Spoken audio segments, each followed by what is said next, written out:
Hello trader, कैसे हो आप लोग। उम्मीद करता हूँ काफ़ी अच्छे होंगे और इन्जॉय कर रहे होंगे।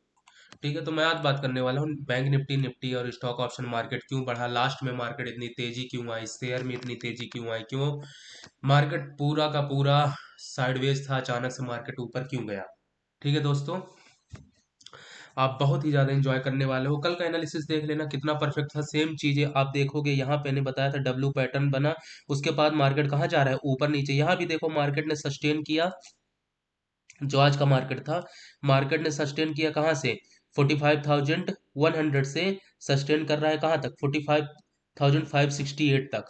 ठीक है ना, यहाँ तक सस्टेन करने के बाद यहाँ तक आ गया 44,428 तक। उसके बाद डायरेक्टली कहाँ ग्रोथ कर रहा है, 44,116। यानी जो मैंने पूरा चार्ट का पैटर्न, मैंने सारी चीजें आपको कहाँ समझाता हूँ, चार्ट के द्वारा। ठीक है, तो चार्ट के द्वारा समझाता हूँ, जो कि आप काफी इंजॉय करने वाले हो। तो आप इसको पढ़ो, समझो, और you can also earn the amount.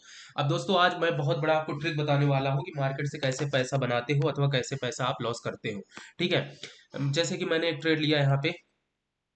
ठीक है, यहाँ पे मैंने minimum I have to invest that in only on 10 lakh. Okay, यहाँ पे एक लेवल लिया, समझ रहे हो, यहाँ पे 44,600 का, that is price only and the have to 10 rupees right now. अब मार्केट गैप अप। ओके, तो मार्केट जा रहा है 260 250, समझ रहे हो। Have the proceed in 1 lakh rupees of 33,067 rupees. Okay, अब आप समझ लो कि सीधा 5,000 लॉट में, 6,000 लॉट में काम होता है तो कितना प्रॉफिट बनता होगा। ठीक है, तो ये प्रीमियम लेवल के मेंबर जो होते हैं वो भी अच्छे से समझते हैं। कुछ क्वेरी लगती है आप भी पूछ सकते हो। ठीक है, तो यहाँ पे मार्केट नहीं इतना ज़्यादा साइडवेज था, मार्केट फिर अचानक से ऊपर क्यों गया। ठीक है, तो जब भारत देश में मार्केट ऊपर जाता है या नीचे जाता है तो क्यों जाता है। ठीक है, तो शेयर मार्केट में स्ट्रोक ऊपर है और नीचे है तो कैसे होते हैं। तो जो कंपनी की वित्तीय स्थिति होती है, ठीक है ना, जो इकोनॉमिकल या फाइनेंस सिचुएशन होती है, उसकी आय यानी इनकम, अगर कंपनी की आय बढ़ती है तो स्टॉक बढ़ता है, और अगर कम होता है तो स्टॉक घटता है।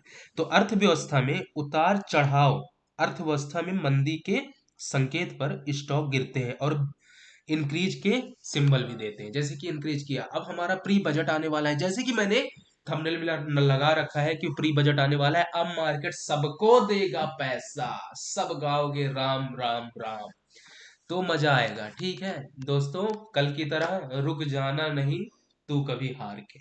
ठीक है, तो यहाँ पे देखोगे मार्केट है द इंक्रीज द। अब 29 जनवरी को क्या होने वाला है, मार्केट यहाँ से सस्टेन करेगा 45,146 से 44,551। ठीक है, तो यहाँ आप ट्रेड करोगे, पहला ब्रेक करके आता है। ठीक है, मार्केट 29 जनवरी को गैप अप रहेगा, तो पहला रहेगा अपना 45,600 का, पहला टारगेट रहेगा अपना 45,600 का, एंड सेकंड टारगेट ले लेंगे 45,800 का। ओके दोस्तों, सेकंड टारगेट आप ले लोगे 84 का। अब मार्केट सस्टेन करके मान लो नीचे की तरफ यानी डाउन साइड में ब्रेक करता है, अगर कोई भी जो बियरिश फॉर्म ले रहा है तो पहला टारगेट आप अचीव कर लेना 44,300 का, और सेकंड टारगेट ले लेना 44,200 का। अब ऐसा क्यों होगा वो चीजें आपको मैं बता देता हूँ। देखो, जैसे मैंने आपको कल बताया कि ये मार्केट यहाँ था, ये ऐसे ऐसे साइडवेज हो रहा है, यहाँ मार्केट ऐसे गया ऊपर। ठीक है, अब मार्केट कल खुलेगा गैप अप, कल मार्केट ऐसे रहेगा gap up. Okay, bank Nifty की बात कर रहा हूँ। धीरे धीरे यहाँ भी सस्टेन होगा, मार्केट आएगा नीचे, तो पहला टारगेट कौन सा लोगे, 45,300 का, सेकंड टारगेट लोगे 44,000 का। ये किसकी बात कर रहा हूँ, बैंक निफ्टी की। किस दिन के लिए बात कर रहा हूँ, 29 जनवरी के लिए। ठीक है दोस्तों, तो मैंने ये भी बता दिया मार्केट ऊपर नीचे क्यों होता है। ठीक है, थोड़ा आज तबीयत भी ठीक नहीं है। ठीक है, तो शायद मेरी आवाज़ आपको ज़्यादा अच्छे से समझ में ना आए, बट मैं पूरा प्रयास कर रहा हूँ कि जो एनालिसिस है वो परफेक्ट एनालिसिस आप तक पहुँचे। ठीक है दोस्तों, अब बात कर लेता हूँ निफ्टी की।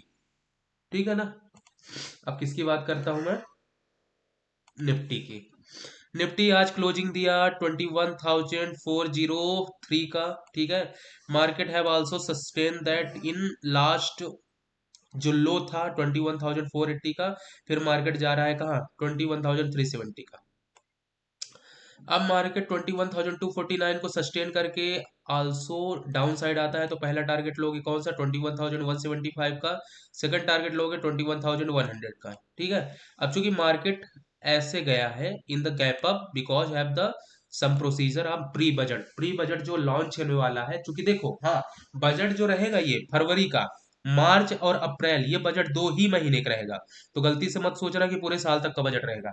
अब उसके बाद जब भारतीय जनता पार्टी चुनाव जीतेगी, उसके बाद पूरे ईयर का, पूरे साल का बजट आएगा। ठीक है। तो मार्केट चूंकि ऐसे गया है, ये गैप अप जा रहा है, तो मार्केट कल का यानी कि 29 जनवरी मंडे को मार्केट होना है गैप अप ओपन होगा। ठीक है। उसके बाद सस्टेन करेगा समथिंग डाउन पॉइंट। बट गलती से भी मत सोचना कि यहाँ पे आत्मनिर्भरता जैसी चीजें रहेगी, गलती से भी नहीं। आपको लेना है पहले बुलिस फॉर्म में प्रॉफिट बुक करना, 21,400 का ले लेना, 50 रुपए या 100 100 रुपए चलेगा, उसको 150 पॉइंट में बुक कर लेना। ठीक है। 21,400 का एक लेवल रहेगा निफ्टी का गैप अप। उसके बाद सस्टेन करता है इन द बियरिश फॉर्म, क्योंकि शेयर बाजार में जिस प्रकार से तेजी रहती है तो मार्केट क्या रहेगा, इसके बाद नीचे डाउन साइड भी आएगा। तो आज थोड़ा तबीयत भी खराब है, तो इस वजह से मेरी शायद आपको लैंग्वेज समझ में ना आ रही होगी। बट आई हैव तो कम्युनिकेशन दैट इज कि आपको जो एनालिसिस प्रोवाइड की जाए तो बहुत ही परफेक्ट किया जाए। अब मार्केट आता है आपका 21,200 का, that is bearish form, and 21,150 का टारगेट अचीव कर लो। हुआ क्या, निफ्टी ऊपर क्यों गई, बैंक निफ्टी ऊपर क्यों गया, क्योंकि इसमें एचडीएफसी बैंक, आईसीआईसीआई बैंक और एक्सिस बैंक का बहुत बड़ा रोल प्ले करता है। और दूसरा रहेगा अपना निफ्टी, आखिर जो भारत देश की शीर्ष कंपनी है टॉप लेवल की, क्योंकि भारत देश में टॉप 50 में आता है रिलायंस इंडस्ट्री, तो रिलायंस इंडस्ट्री इसमें बहुत बड़ा रोल प्ले किया, जो कि रिलायंस इंडस्ट्री 1.14% यानी 1.14% मार्केट में ऊपर गया। मतलब क्या, रिलायंस इंडस्ट्री 2720 गया। अब जो मैंने बताया था कल का वो देख लेना आप, कल का एनालिसिस का, तो उसमें देख लोगे मैंने इसीलिए पाई चार्ट बना रखे था। पहला टारगेट अचीव करोगे 2767 का, एंड सेकंड टारगेट अचीव करोगे 28 यानी 2800 का।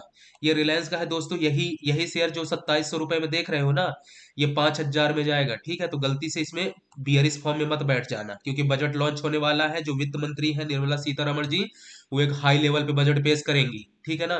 क्योंकि राजनैतिक कारण बहुत ज्यादा होता है, जब जब एफ आई आई यानी फॉरेन इन्वेस्टर जो होता है, या डी आई आई यानी डोमेस्टिक इन्वेस्टर, यानी हमारे जो भारत में निवेश करते हैं भारत से, और जो भारत से के बाहर निवेश करते हैं यानी विदेशी, तो उनका भी बहुत बड़ा रोल प्ले करता है। क्योंकि 10 साल से प्रधानमंत्री मोदी जी के दौरान भारत देश में सरकार एक स्थिर है यानी स्टेबल है, तो क्या होता है, ट्रस्ट बिल्डअप होता है कि बंदा जो 10 साल चला सकता है, 15 साल चला सकता है, तो उसके मतलब कैसे रोल प्ले कर रहा है, तो एक बहुत ही परफेक्ट चीजें रहती है। इसीलिए हमारे भारत देश में एफ आई आई यानी फॉरेन इंस्टीट्यूशन और इन्वेस्टर का क्रेज बढ़ा हुआ है, इसलिए मार्केट में इतना ज्यादा वोलेटिलिटी रहती है। ठीक है ना।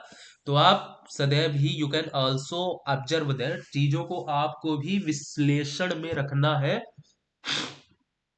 जिससे आप ज्यादा से ज्यादा चीजें समझ पाओ। ठीक है दोस्तों, ये हो गई रिलायंस इंडस्ट्री की बात। आपको मैं बता देना चाहता हूँ थोड़ा सा, जो ग्लोबल मार्केट में क्या चल रहा है। ग्लोबल मार्केट में अभी थोड़ा सा मंदी है। ठीक है। ग्लोबल मार्केट में थोड़ा सा, ग्लोबल मार्केट को भी समझ लेना।